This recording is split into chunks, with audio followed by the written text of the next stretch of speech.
Thank you for tuning in to Uncommon Women. I'm Shanera. I'm Kate. And I'm Jenny Lee. So today marks not only our last month of the season, but it also is a sneak peek of some changes that will occur for season 2. Not only will we continue to focus on empowering others, but we will also be adding some perspectives from a man's point of view. So with that being said, today we will be doing a 2-part topic on marriage. Now, as you all know, all 3 of us are unmarried women, so we will focus on the basics of marriage, which includes what are expectations in marriage, the meaning of purpose of marriage, reasons why the divorce rate is so high, and the difference between marriage then and now. So for part 2, we're actually going to have a special guest, which is a male. He's been married for 8 years. You definitely don't want to miss that. He's going to give a male perspective in regards to marriage. So definitely tune into episode 2. Now, ladies, before we actually get into marriage, what is your perspective in regards to relationships? You know, before you get married, you got to date each other, get to know one another. What are your expectations for each other? Because I've come to find out that before people get married, they already built these relationships and then don't want to get married because they're already in these relationships. And some of these relationships, how society says now that they're married. Or can I say it where these women are already giving these men wifey duties when they aren't even married. So when you're trying to date somebody, trying to get to know them, who they are, what they think about, what's their vision for life, what is their family history, if their work, if things that we need to know about a person, because when we get into that marriage, things do change, relationships change and things become a little bit different as in a relationship. So in my opinion, that's what I think, that we have to really take the time to get to know one another and really, really see where your heart, your mind, and soul is. Yeah, I can see what you're saying, Jenny, because I think so many people rush and they don't take their time and they skip a step. Have you ever heard of the expression, the Christian handshake? It's like when you meet somebody, you give them a handshake. They're so quick to be like, oh, we're shaking hands today as a friendly gesture. Tomorrow we are married. Marriage, I think, is the ultimatum, right? It's the big hurrah. It's like when you finally get there, you've worked so hard to get there, but then there's so much to happen after you get there. So it's like it's constantly working, but don't rush to get there and enjoy the process. When I think about getting to the concept of marriage, I think about what happens is critical in the relationship stage. And what happens prior to the relationship is the friendship. And what happens prior to the friendship, is the first connection. So you first meet somebody, it's that hi, how are you? And it continuously, slowly grows. And if you skip and go too fast, you're missing those building steps of building really important concepts in your relationship to be able to get to something so intimate. So when I think about dating or even courting, it's all about how compatible are you being friends, and can you slowly graduate to more intimate levels, and that's how it leads up to, what expectations are going to happen after I get married, but what's happening prior to being married. I'm not going to say, oh, now I'm married, so now I need A, B, C, D, E, F, G. No, I need to establish those, expectations prior to being married and integrate them and work them out with a partner before I make the ultimate commitment of saying, yes, I can do this for a long period of time. I agree with you. I know as women, we typically focus on our ultimate goal as being a wife, being married, when your ultimate goal should be starting as building that friendship, starting as getting to know them. starting as building a foundation, whereas you know their likes and dislikes before you can even get into a relationship, before you can see if that's the person that you want to be with. You have to build that friendship, because what happens is when you're rushing into focusing so much on marriage, you're going into dating with a clouded judgment, because you're only focusing on the happiness of being married, not actually spending the time and taking baby steps and getting to know the person. I think that the Disney Channel and TLC have set standards for us about what a fantasy wedding looks like, that we get so, amused by the fantasy wedding, we forget about the foundations. We get so into Cinderella finding her Prince Charming. This man's here to rescue. We're so, hypnotized by that, by saying yes to the dress, that we don't see what has happened prior to that. What is the substance within a relationship? One of the big expectations in marriage that you have to think about, you want to have these conversations prior to being married. Like money, I'm looking at the way that you're managing money. Do we have, our future goals in mind? Do we have similar things in common? Are we compatible? Are we individual people, but yet we still enjoy each other's company? We still have things in common. Do we have a good communication style? How about spiritually? Where are we at? Are we two planes flying the opposite direction, or do we have similar values and beliefs? These things I'm identifying prior to even contemplating marriage. In a relationship, something that's really important to me is like, can I trust you? Can I trust you with my everyday life? Can I trust you with the intimate things of my heart? Can I trust that I tell you something and you're not going to tell somebody else? Can I trust that when I'm expressing something to you, that you can give, that you're a good listener and you give viable feedback back, that you're encouraging, that you're uplifting, that, you're making me see things, you're helping me grow? Are you loyal to me? That's important. Am I the only one you have eyes for? And am I the only one that you want to pursue? Can you be honest with me? Can you be honest with me about what you're doing with your times, where you are? Can you be honest with me with what's going on inside your heart emotionally? Emotional honesty is so important, that you're truthful with how you're feeling, because if you're not being honest with your feelings, it's just going to come back. And they're eventually going to surface and cause discourse in the relationship. So be honest with me. And then, are you committed? Like, are you committed in the relationship that if something isn't working, that you're committed to make it work and fix it and adapt and learn each other's faults and things that work well, and how your personality clashes with somebody else's? Are you committed to, adapting to that? Those are important to me in a relationship before I even contemplate marriage. That's good. That's good. I think money should be something that you discuss with a person for relationships, as far as debt too. You don't want to actually go into a relationship and y'all have all this chemistry, and then when y'all get together, you realize that he has over $60,000 in school debt. So you definitely want to bring that across. I think something that's very important to me in regards to when I'm dating is how they handle deeper conversations in regards to how do they handle stress. That's a good one. How do they handle difficult situations? Like, I like to make them think about things like that. Or how do they handle anger? How do they handle tough situations? Because I know through the process of past experiences, I've seen growth in myself in regards to how I handle certain situations. So that's very important to me in regards to how they handle stress, because I consider that an important role for when we would have a family, because I do want a family. That's another expectation I look for, how they would handle things in regards to a family. Another thing, like Kate said, definitely loyalty and trust.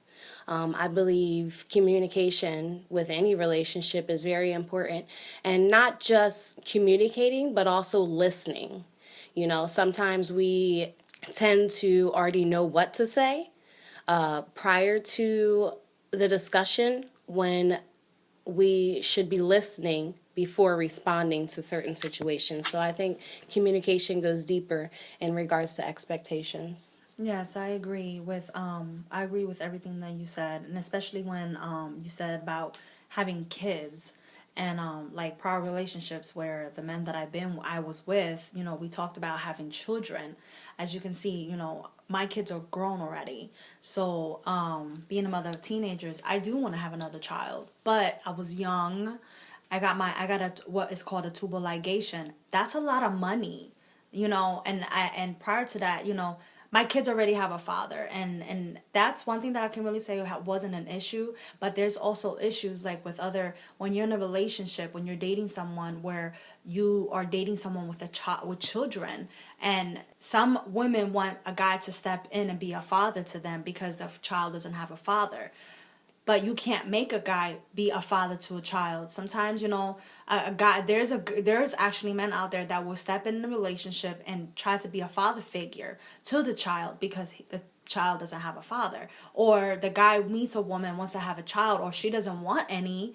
And these are things that you have to talk about. Like I said, like my situation, like I want to have a child. I want to believe me, I want to have a husband that is understanding to my situation, that, you know, where I made a decision. I made a decision when I was young, not really thinking about how it was going to affect me later on in life, now with me being 36, and where I want to settle down myself and get married, you know, where I will have to be like, tell the man that I'm dating, like, listen, you know, I want to have another child. How can we go about it? Also, that's also including money. Or are we gonna do this together as a couple to have another child, to put this money in it so I can get surgery done for me to have another child?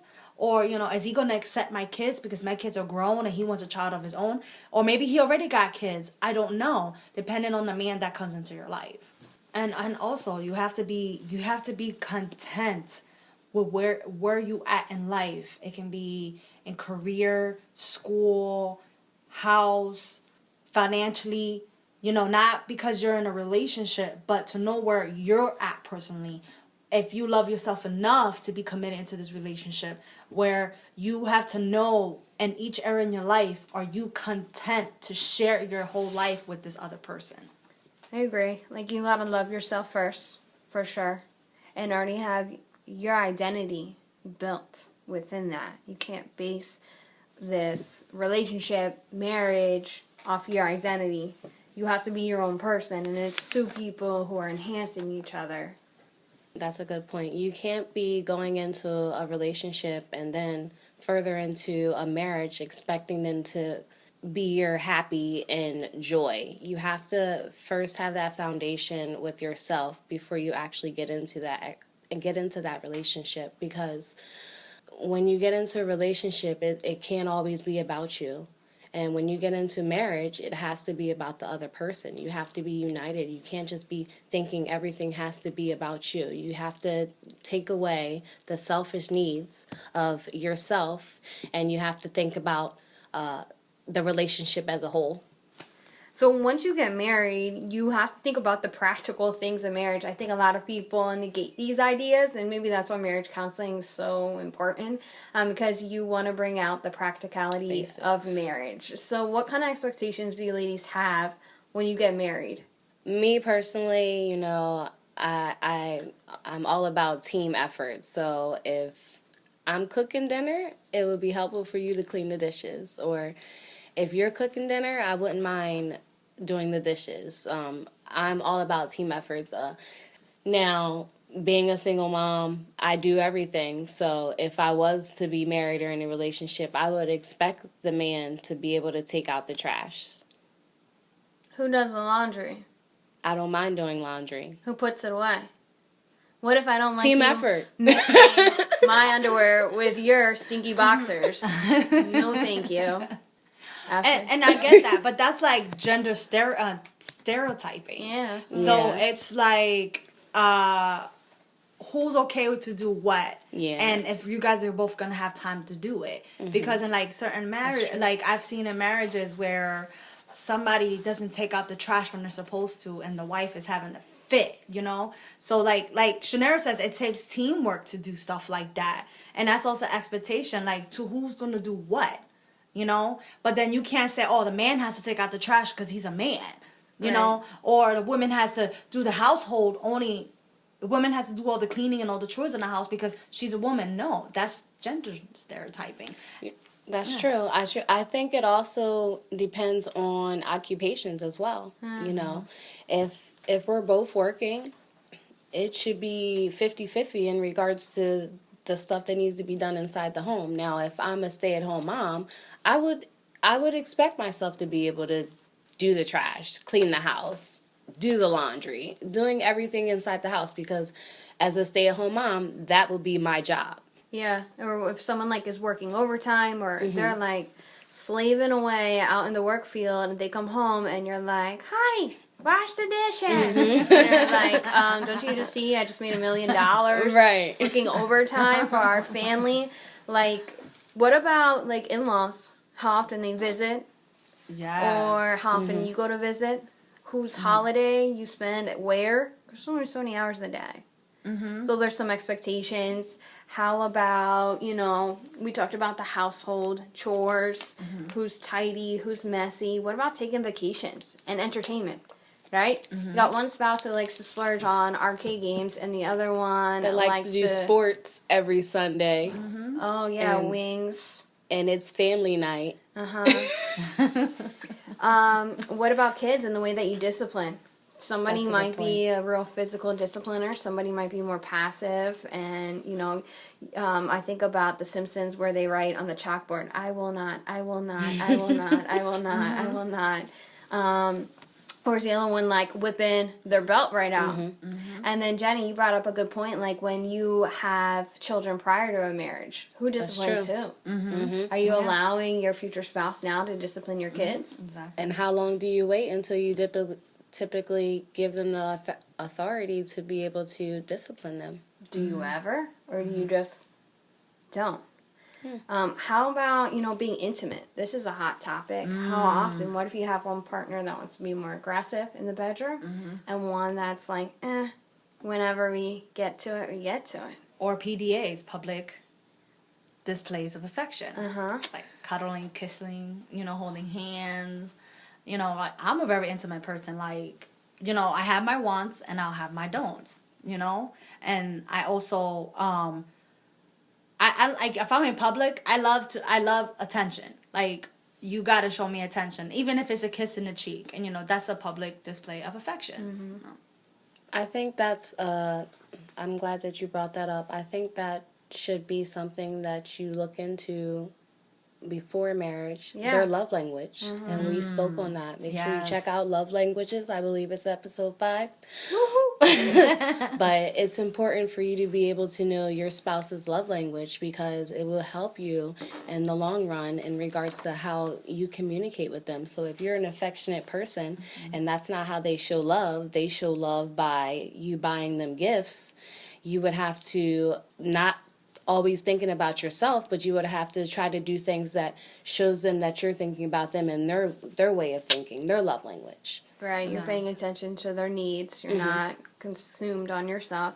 What about like when you guys arise in a conflict? You can have one person who wants to address the conflict right away, and then you have another person who could let the sun go down and rise and go down and rise, and you have tension in the house for days before they address it. But then you have one who addresses right away, but they address it super emotional. So how do you balance conflict styles? What's the expectation when you're in a marriage? The avoider versus pursuer.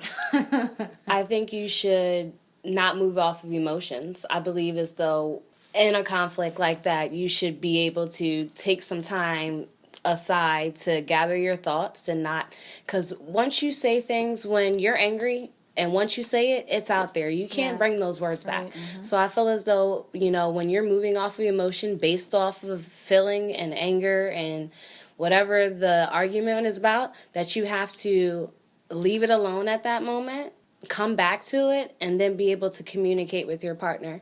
I also believe that you shouldn't go to bed thinking about it, because it can be eating you up inside, and the person that you're mad or you're angry, your partner you're angry about, they moved on about it. They don't even know why you're angry. I know as women sometimes we assume men know, but they really don't know. Like, they really don't know. So you have to speak on what's bothering you right then and there, because men, they don't think like that. They don't think like women, So it can be bothering us, and they're like, you're still on that from last week? No, you need to stip it in the butt right then and there, but not when you're all in your emotions.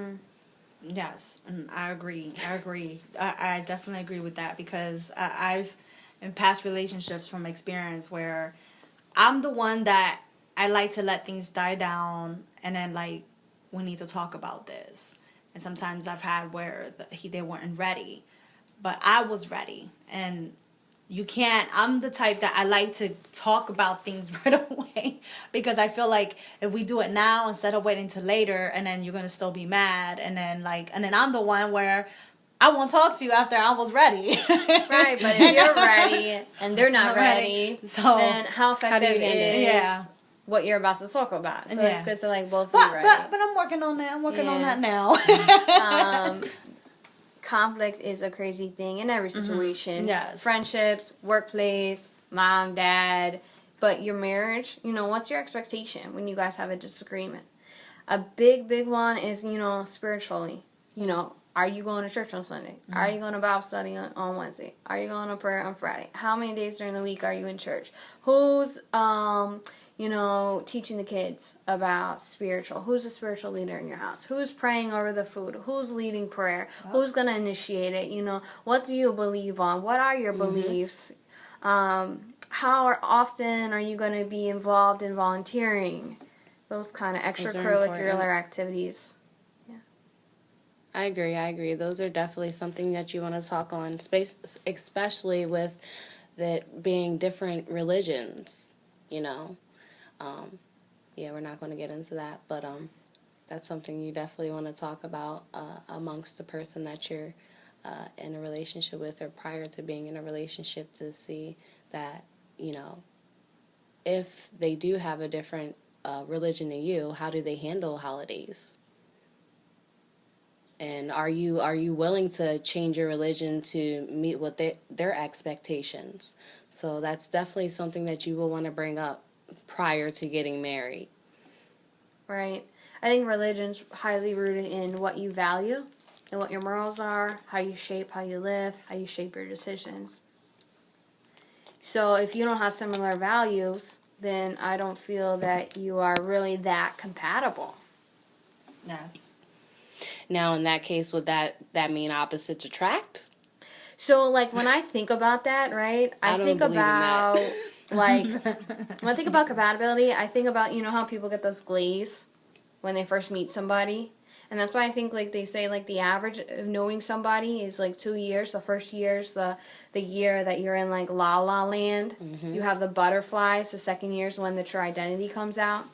So I think that's when you really can match whether you're compatible or not. That's why you should never jump into something. Like, take your time. Baby steps, that's right. Nope, and I agree. What about work life, career? Especially if you have children in the marriage. How much time, who's willing to relocate if it's necessary. Work is going to stress, both spouses out, with the kids, who's going to work full-time careers, who wants to further the education, who's going to stay home and so they can further their career, how much time is going to be put in. They're going to willing to travel if they're going to work overtime.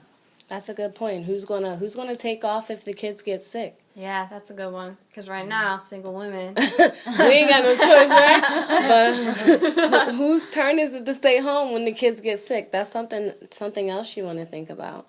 Yeah.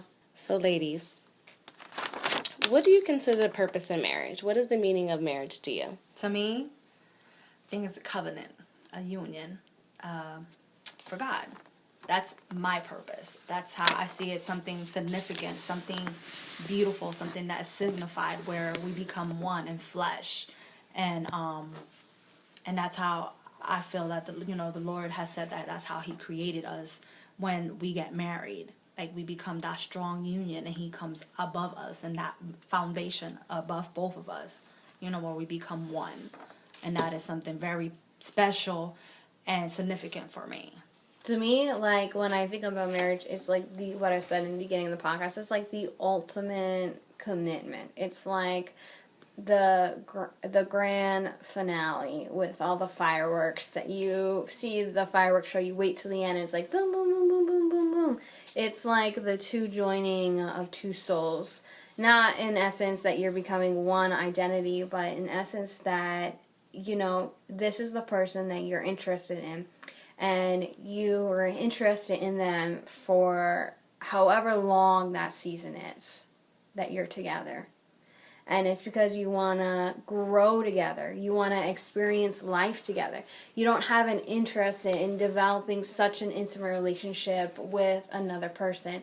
This is the person that you want to, entangle yourself with, bind yourself with. But you're just not interested in binding yourself with anybody else.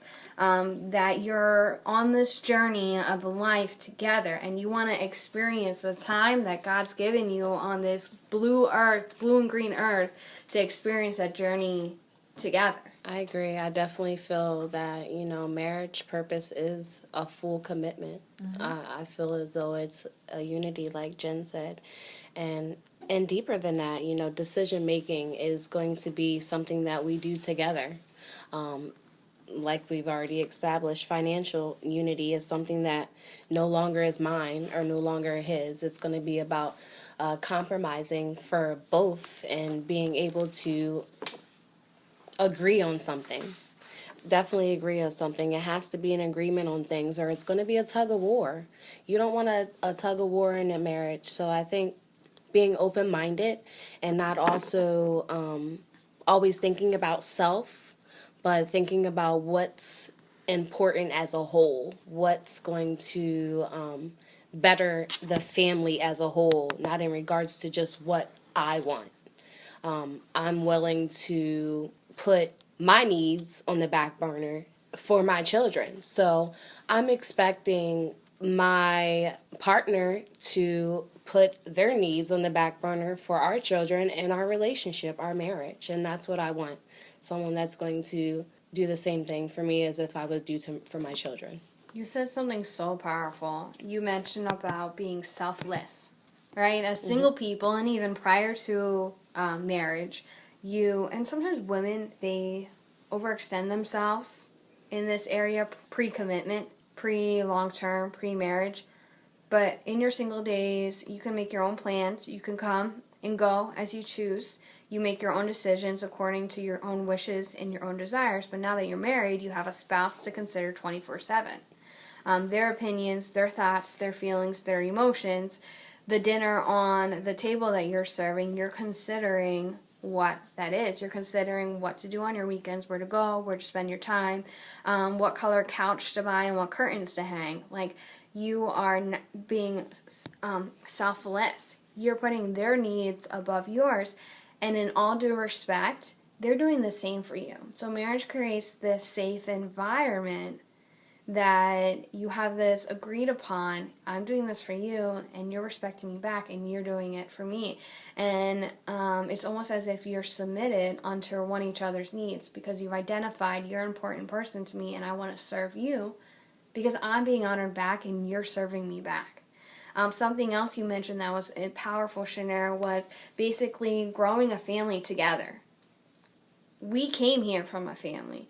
You came here, our listeners came here from two people who seen something in each other and had a spark and either decided to grow a family or not grow a family. But prior to our parents, there were 4 other people involved.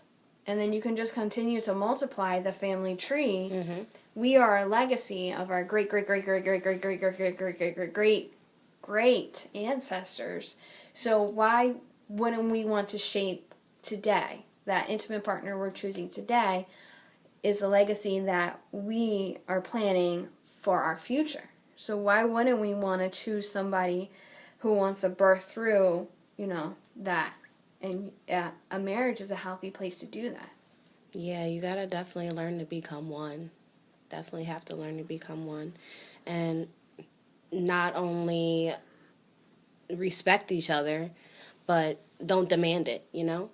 That's very important when you're in a relationship, and encouraging each other. Encouraging each other for marriage is good too.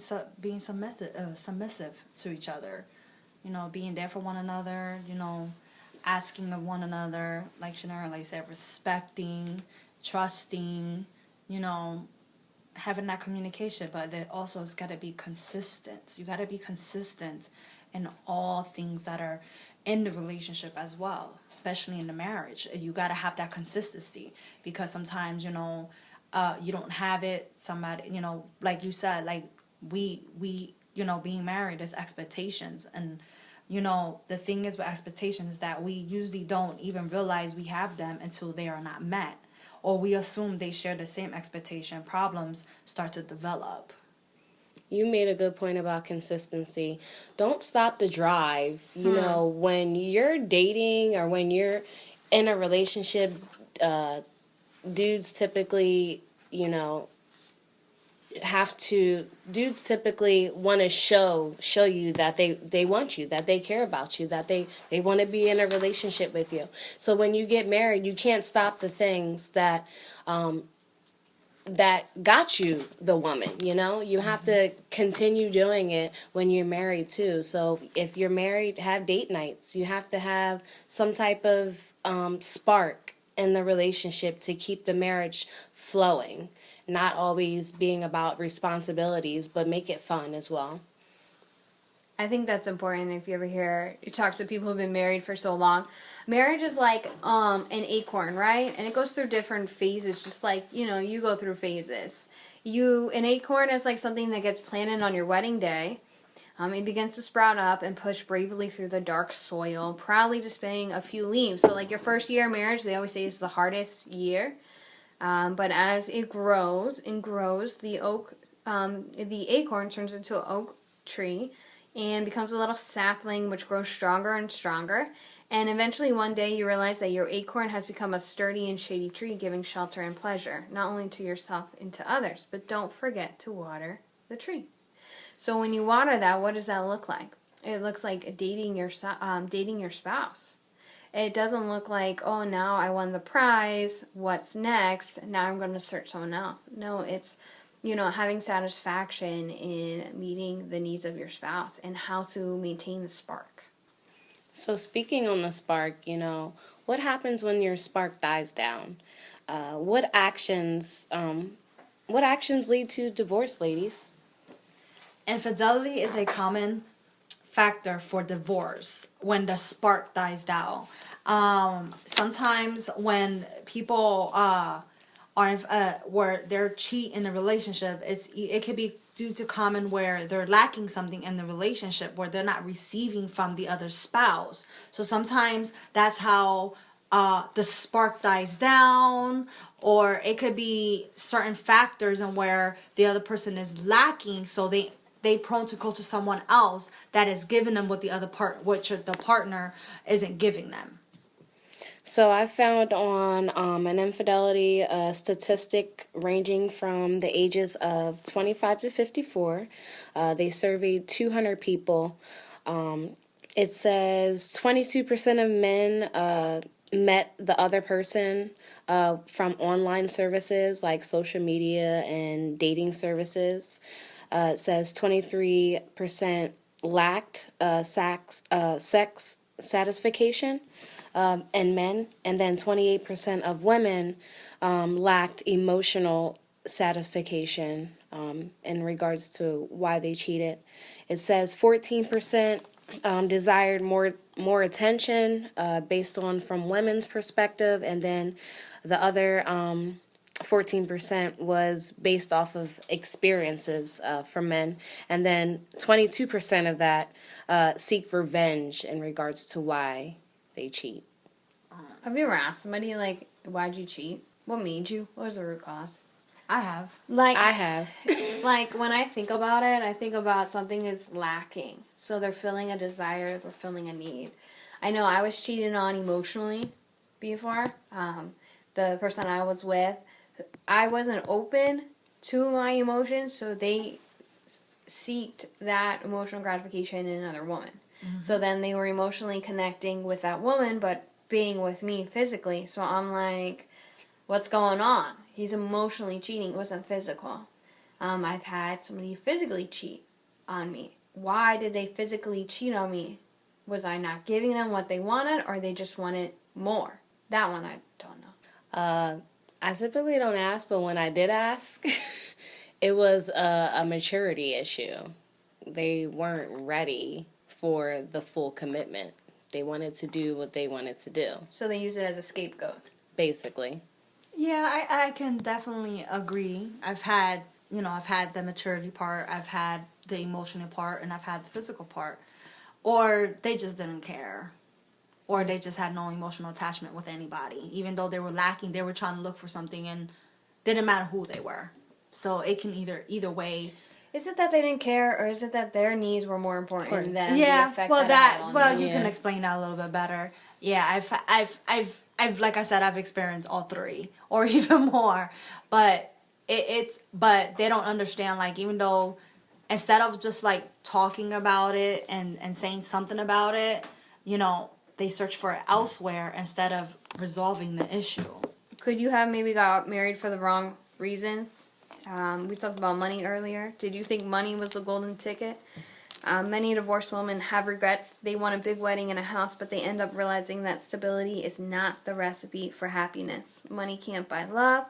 Financial stability makes you feel comfortable, but then again, if the other person doesn't make your heart run out of its chest, you're doing it for the wrong reason. I think people get married on temporary fixes. I believe there's couples out there that get married on looks. They get married on financial reasons. Anyone can lose a job. That's not typically something that's going to be long term. Weight gain, people gain weight, lose weight, people can gain weight in marriages. So it definitely has to be something internal that you have to be looking at, not just looks, or in this day and age, if they're packing and they're satisfying you sexually. What else? Yeah, but that stuff dies, right? That's temporary fixes. Your loss of sexual appetite and physical attraction can die, and then it also leads to numerous issues. Intimacy is the salt and pepper of a happy marriage. Have you ever heard that expression before? Yeah, I've heard of it. What about if you lose your physical affection, your attraction? But wouldn't that be considered a temporary fix? I mean, we all age, right? Yeah, definitely. Eventually, things drop. We all know what drops after you have kids, right? True. You gain, you change. So would that be a reason for you to want to get a divorce? Is it? I've heard it happen. People, because they don't look at that person the same. Are you so vain? The lack of intimacy. Well, some people are vain. Some people are very vain like that because they look at the outside and don't see what's really in the inside and what is still in the inside. So isn't that a temporary fix? Could you say that you're not compatible? That you base your relationship off of, other things other than, having that compatibility, having the interest, sharing common interests? True. I got another one. Or people get married just for love. That's a temporary fix. What do you mean by that? Love, where people they think about love and don't think, oh, they have all these butterflies and everything else, but they're not thinking about the reality of marriage, what's behind marriage, because all they do is want to be with each other and around each other and think everything is all nice and cozy. But then when the reality sets in that they're married, that whole love thing is gone because they have to worry about finances, sex, families, kids, jobs. They're so focused on just that love and not being logical and realistic about it. Well, would you consider that love or would you consider that lust? Yeah. Lust, definitely. Like, did you think it through? Because, I mean, I would want to marry someone that I love, but I'm also going to look at everything that comes with it. Oh yeah, definitely. You remember how you were talking about that selfless love? That's like unconditional love, right? I might not like you right now, But I still love you. What about like lack of communication? I know earlier in the podcast we talked about expectations that you have in marriage. Well, when an expectation is not met, how are you communicating? How are you setting the expectation up front? And then when the expectation is not met, how are you communicating that? How strong is your communication? Communication is vital. If couples are not breaking up over money, they're breaking up over communication. Or And constant infidelity. arguing. Yeah. Yes. Yeah, I Fighting definitely over see that. silly stuff. Blame game. It's exhausting. If you fight over small stuff, what's the underlying root cause of stuff? You fighting over the dishes in the sink, but is that just over It's dishes, more than or that. is it It's the more. fact that you're not being helpful in the house, and I'm expecting you to pull your weight in this house, but you're not pulling your weight, so now I'm fighting over the dirty dishes in the sink. Or you start to grow apart. Like Right, for it causes instance, distance. Yes, it causes distance, and you're not, like you said, like there's a root to it. You're arguing for any little thing, and you're not talking about it because the lack of communication is not there. Or are you nitpicking every move that Everything's they make? starting to get on your nerves. Is it really that important to blow up the small stuff? Or you just lost all respect for your spouse? Or is it bitterness? Lack of commitment as well. That commitment that you have with, your spouse, where the consistency was there, but is no longer there. Could it be that you got married too young? Or not even like, age is just a number, right? Is it that you didn't have enough life experience? You didn't have enough maturity? You didn't do enough prep game to get the ability to sustain the weight of a marriage and everything that comes in a marriage? Yeah, because you got to think long term. Right, right. Like, this is the person that you're going to be with forever. That's your typical goal. Thick and thin, death do us part. So when you're dating, you got to think about the long-term issues. You definitely got to be able to forgive, Yeah. because that's a big one. unforgiveness will give you bitterness. Yep. Yeah, you can't hold grudges or be Right. like, well, you remember when you did this? Well, I thought we talked about it and I thought we moved past that. So why are you still bringing it up? Clearly, it's not resolved. Yeah. True. So why are we hashing the past? I was in a relationship that we kept going around the same mountain over and over and over again. And so finally it was like, you know what? We are just not good with conflict resolution. So let's, Go our say separate goodbye ways. to this relationship. Yep. Or lack of equality. Yeah, that's a big one. Especially for women. Yes. That's good. I think also, as women, I've seen in marriages, women typically nag. Yeah. And they're real we got to naggy. stop. Yeah. We got to stop. Someone just coming home from a double shift, 14-hour shift, and they may have had a bad day, and the last thing they want to come home to is their wife nagging and complaining about something that they forgot to do. Yep, I agree. What about, when addiction, alcohol, or drugs? A big one right now is like pill popping. What if, when you first met this person, they casually had a drink at the bar, and now, flash forward 30 years later, they run through a six-pack every night, and your spouse got this big beer belly on them. But what's causing them to have to want to drink every night? Maybe What's stress the from core- work. True. Or maybe stress from his wife. Or maybe stress from holding down a house. And stress finances. So their outlet is alcohol.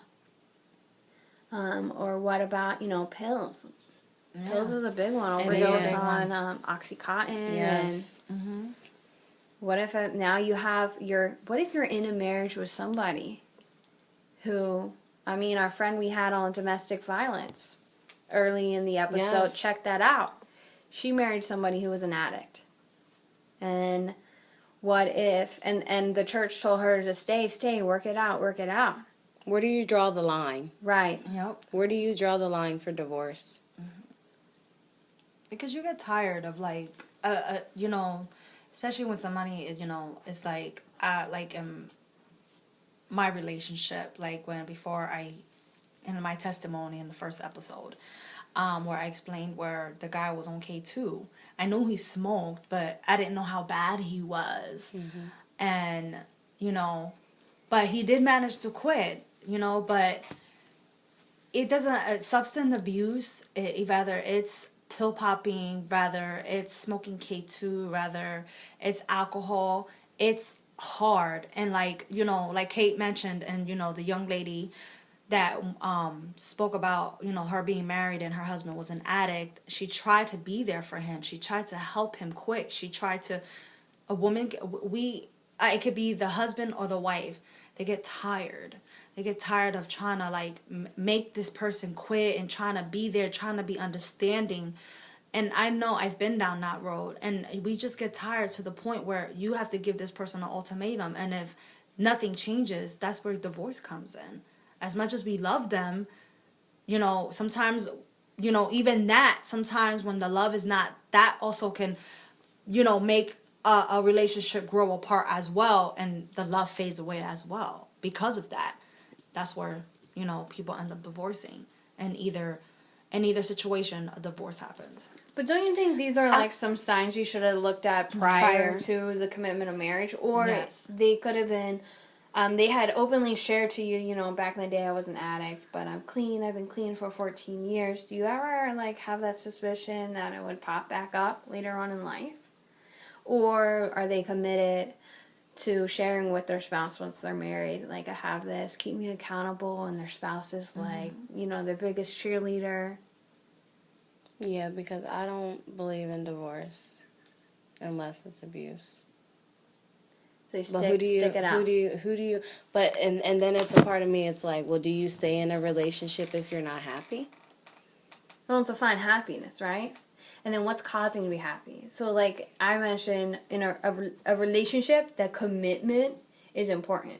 So if you're honoring me and I'm honoring you, and we're both agreed upon the commitment of us, then if I'm not happy, I'm communicating to you, this is The what's reasons not why making I'm me not happy. happy. And you as my spouse, my partner, is saying, okay, Kate's not happy. What can I we do do to make her happy? This is a Yeah. need that Kate needs, so how can I? Okay, maybe I'm just not happy with who I am, right? So the only person that can control that is Is Kate. myself. Yeah. See, but at least you're going to the person and you're identifying the solution.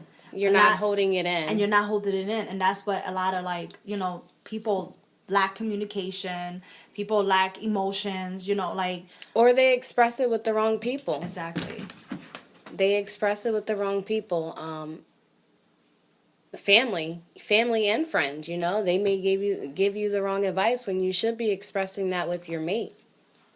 Yeah, that is so true. Because like, if there's an family issue, is always gonna not even friends, or like sometimes coworkers, right? Yes. Sometimes coworkers know more. Who are you intimately confiding about in? you Who are than you your confiding friends. in? Like, you need to be seeking that. If you have that issue, you need to be seeking to resolve it with the person that you're with, because the outside influences, one, are biased because they're on your team you. Yes. And so they're going to give you advice. Plus, you're creating this, usually when you're going to vent to somebody and seeking advice, you're creating a negative picture of the person that you're in a relationship with. So. Okay, so we talked about, you know, actions that can lead to divorce, but what is the reason why people are actually getting divorced?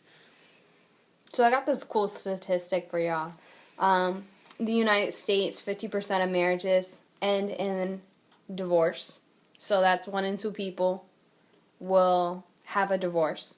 41% of first marriages end in divorce, 60% of second marriages end in divorce, and 73% of third marriages end in divorce. I guess third time is not a charm.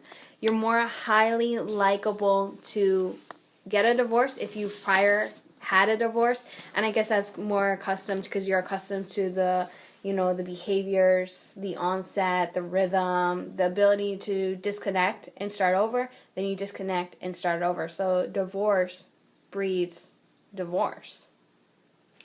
But how long are they typically in a relationship before they call it quits to get into another marriage or to basically get divorced? So the average length of a marriage that ends in divorce is 8 years, according to McKinley-Irvin family law.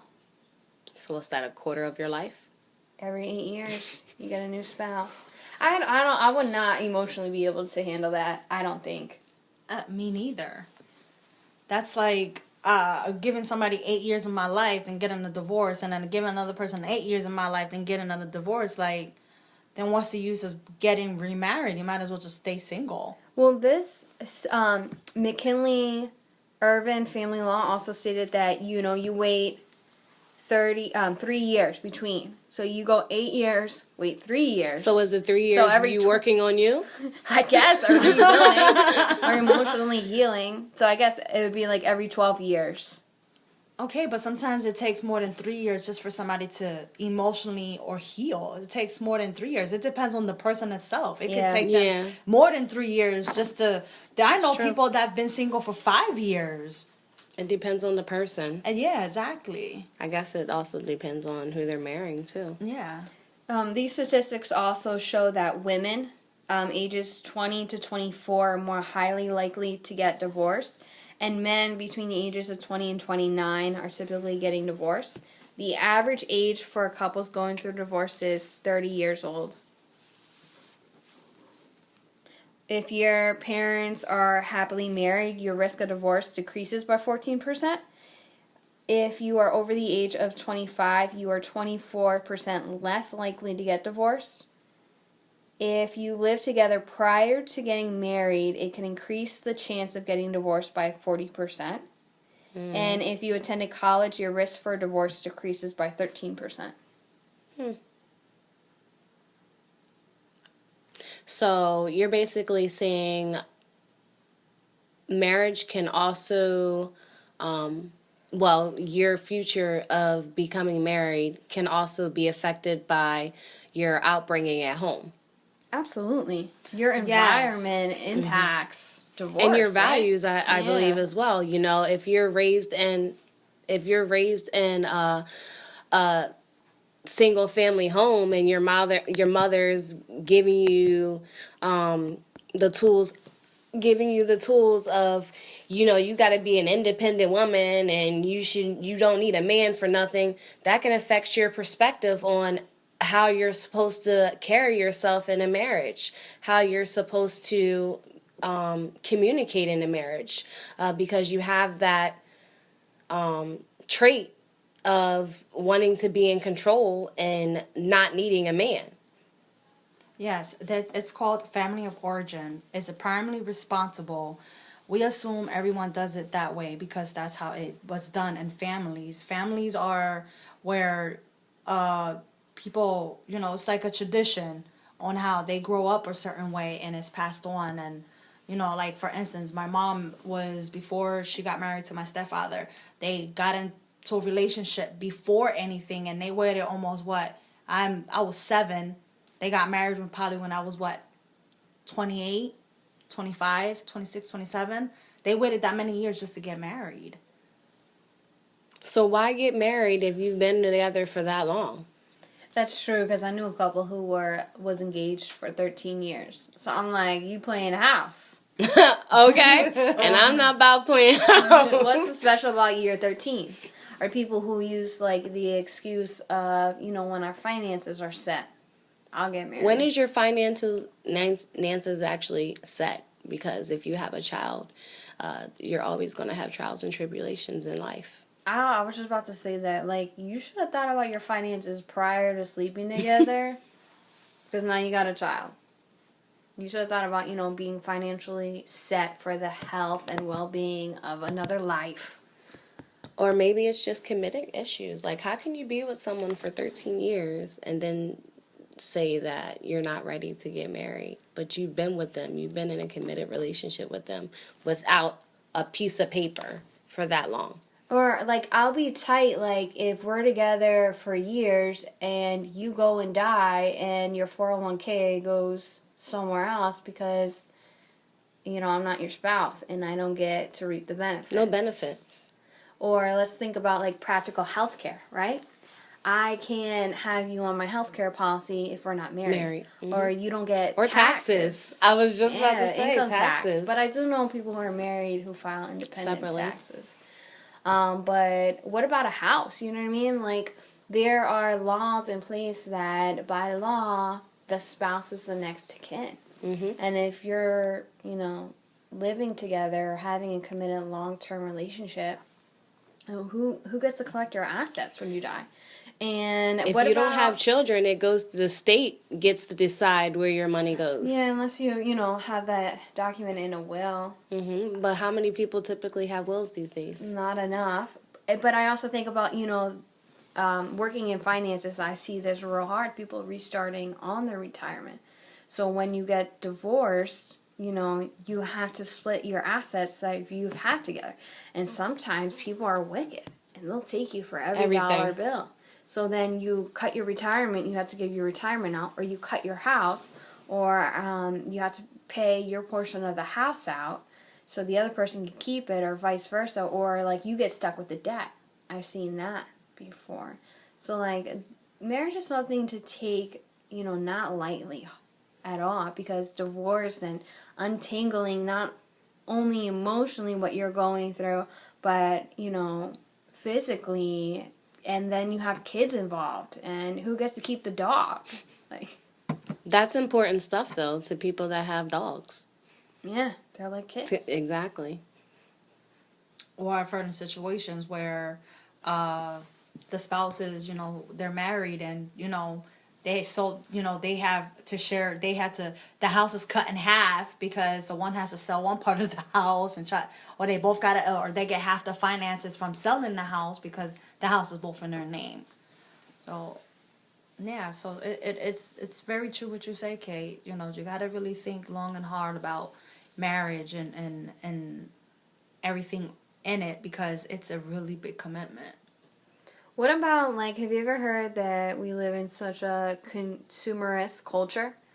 That's why people are so easy to get divorced. They're easier to obtain than back in the day. You almost had to, it says in the 1970s, you had to, from Psychology Today, you had to require proof of fault, such as adultery, abandonment, cruelty, or intoxication to get a divorce. And in the 1970s, California became the first U.S. state to introduce no-fault divorce, so you can get divorced without fault. It's also become socially acceptable. As a consumerist culture, you can we live in such a culture that everything's replaceable. If you don't want to repair it, you can just throw it out and replace it with a newer model. And technology has really developed like that. Like if your iPhone's not working, you just toss it and buy the newest iPhone. Or if your car's not working, you can just upgrade your car. And technology has really groomed it for us, making us a consumerist culture. As well as, you think of this question. Earlier we talked about selfishness. Well, some people think about, what can you do for me? We live in such an individualistic and materialistic society than ever before. A question is, how can I get my needs met first? That's true. And you made a good point about technology. People are taking advantage of other people's feelings, correlating with technology. If you don't give me my needs, someone else will give me my needs. Or if this doesn't work, don't worry, I got this dude this dude or this woman in my inbox that's willing to do what you won't do. Everyone's so quick to replace instead of build and work on what they have. Right. Yeah. And I think that has a lot to do with couples now versus back in the day. We have a lot of women now. We have equal rights and we have women that are doing everything on our own when, and back in the day, they depended on men. So with women depending on men back in the day, it was easier for them to want to get married because they needed that portion from the provider, man as being a provider, whereas now we have women being the provider and being in control of things. Plus, if like women can be financially independent, they can collect welfare. True. No. They didn't have welfare back then? I don't know when welfare was established. All I know back then, I think like marriage is more simple because they expected them to, like, as soon as they got out of high school, they were supposed to be married. The husband was supposed to be the It's an breadwinner. expectation. The expectation, yeah. You know, the husband is the breadwinner, and you know the wife is the stay-at-home mother. I mean, stay-at-home wife and mother, and you know. The husband comes home and everything's all tidy and dandy, and they have their family dinner, and then, you know, when the kids are in bed, they have their time alone, you know, and how society is like everybody's quick to get a divorce like it's nothing. They don't take it they don't take marriage seriously at all.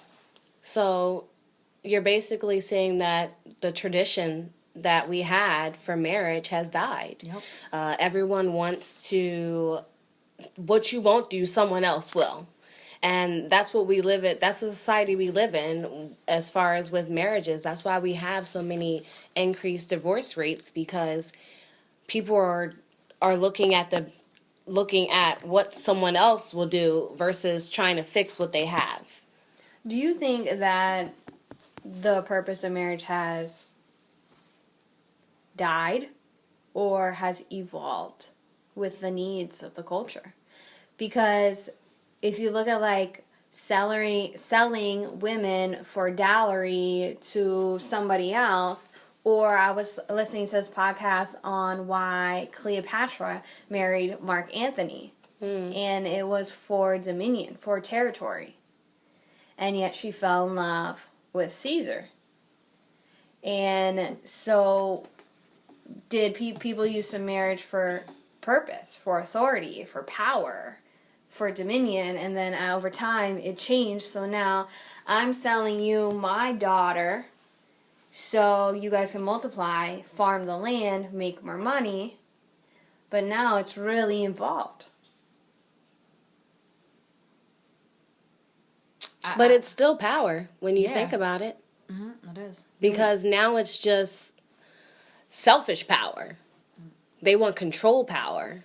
If you don't give me what I want a divorce.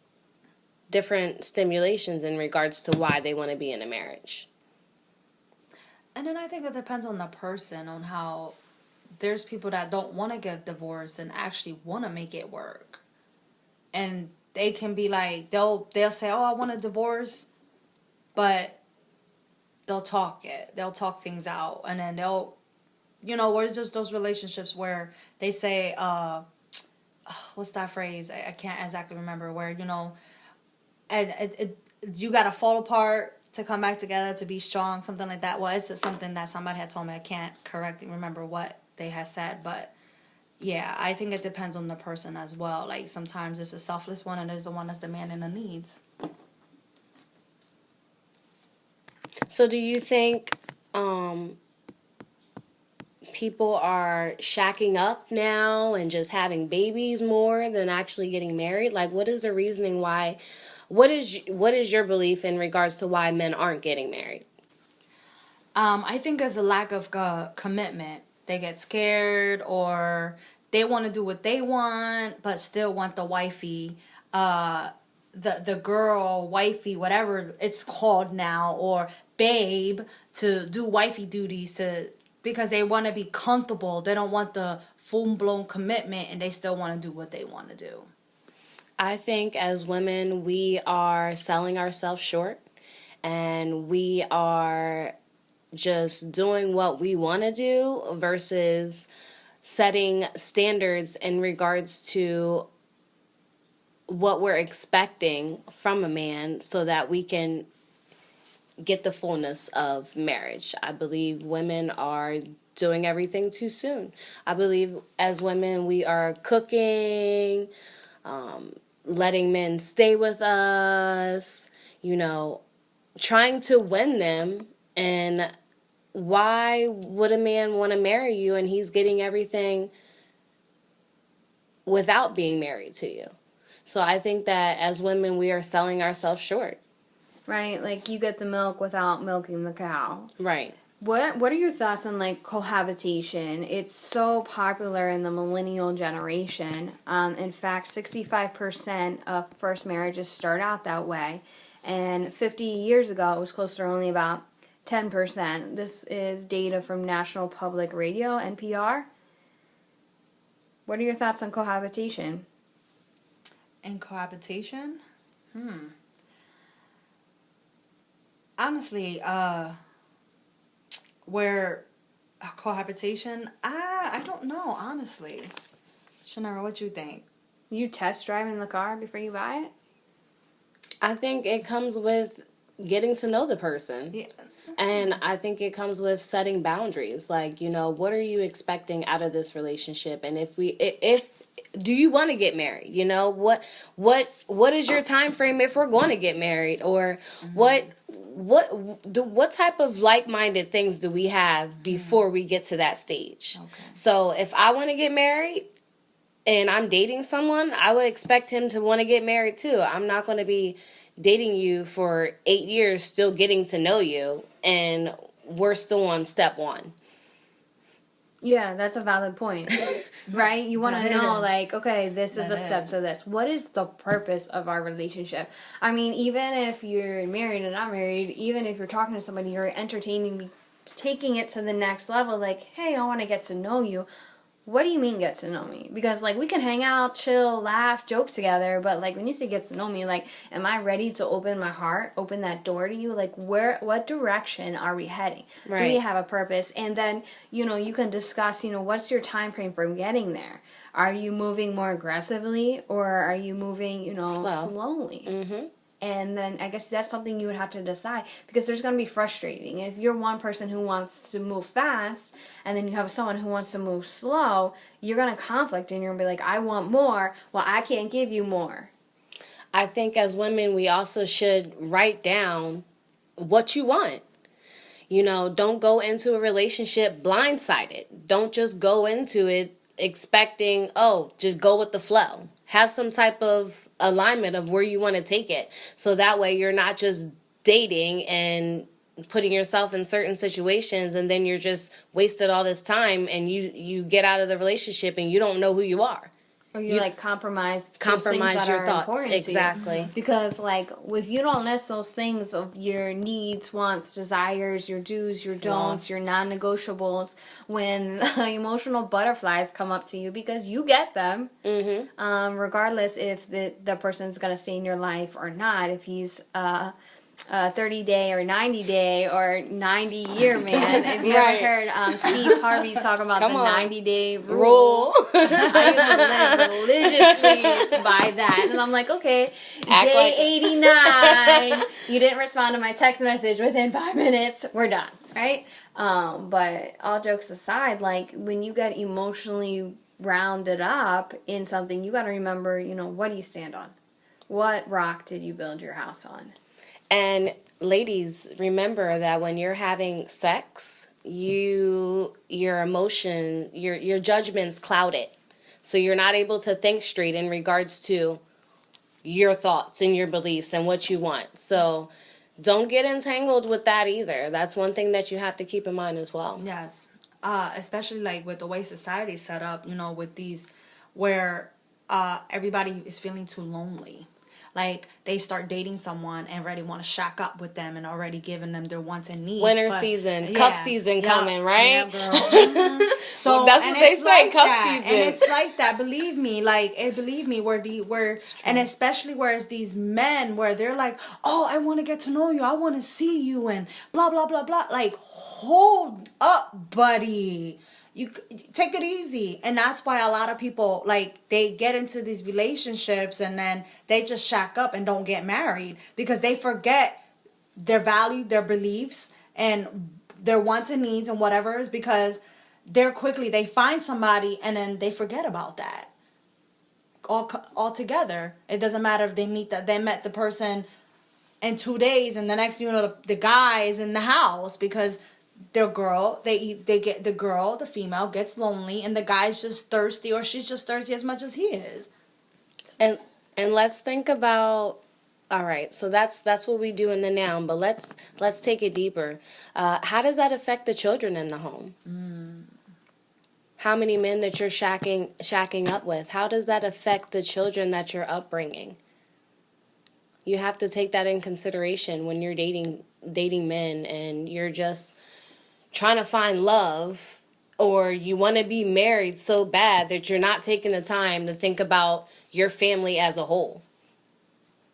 Yeah, because you're so selfish. You're focusing on the gratification of your own need. You're not thinking about your legacy.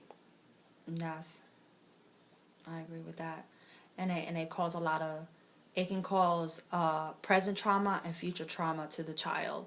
And then it also can be passed down to the son or daughter and their relationships, because they're seeing what you're doing. They can also do it too in their future relationships.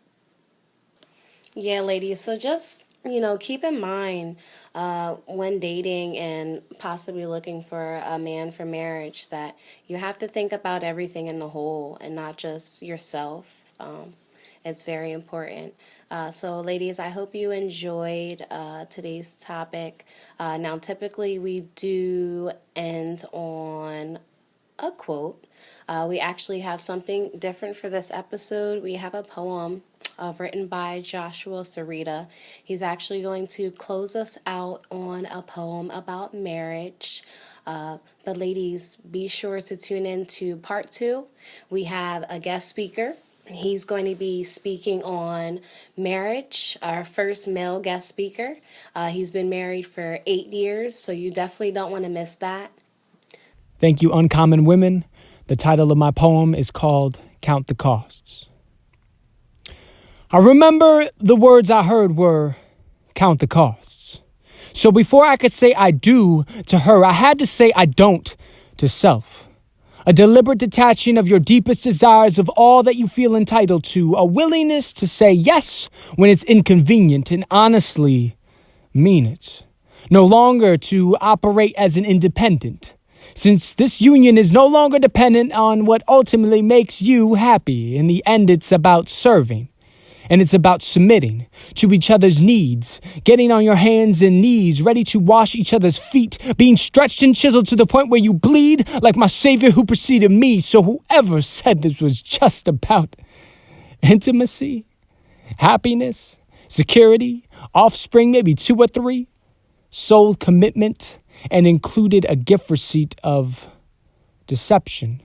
I mean, what are you expecting to get from marriage? Scratch that. That's fundamentally the wrong question. Naturally, we want to get rather than give. So it's no surprise why people decide to define the health of their relationships through a pair of prideful eyes. Blinded by arrogance. Caught and lost in a self-inflicted fire forest, people press for divorces until marriage shakes like an iOS app that's taken up too much storage, wiping memories clean with a hovering storm more deadly than Florence. And when it rains, it pours and comes down in torrents. The culture appears to understand the language of true love until it becomes foreign. Searching for novelty because apparently God's first design is just too boring. So we hear circular claims like, love is love. And that line of logic catches on like baiting a hook. And everyone claps their hands without first taking a look to the maker above while contemplating his book, which has stood the fiery test of time. All that's left is raking the soot because it's impossible to understand the true meaning of marriage without consulting the creator, the originator. So if you reject this truth, you've been a hater. A man and a woman for life, scrap the innovators. And if you're looking for hope, good news, there's been a savior. So if you ask me if forming a covenant was worth the labor, I would reply yes. Because pursuing holiness in marriage is what I seek to savor. So ladies, stay uncommon.